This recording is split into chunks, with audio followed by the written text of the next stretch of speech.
Celebrity versus বোকাচো fan, celebrity versus fan.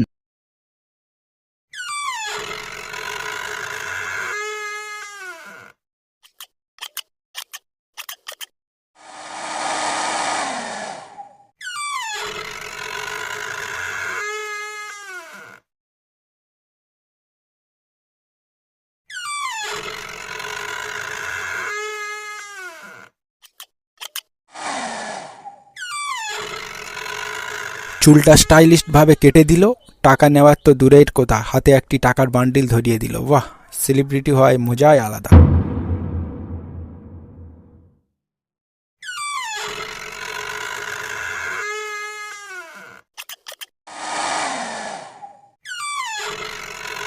Motherboard salon, শান্তির ছেলে 50 টাকা জায়গায় 100 টাকা নিল। জানি না কোন দাচমার ছেলে সেলিব্রিটি এখানে চুল কেটে গেছে আর আমাদের আচলা বাঁশ দিয়ে গেছে।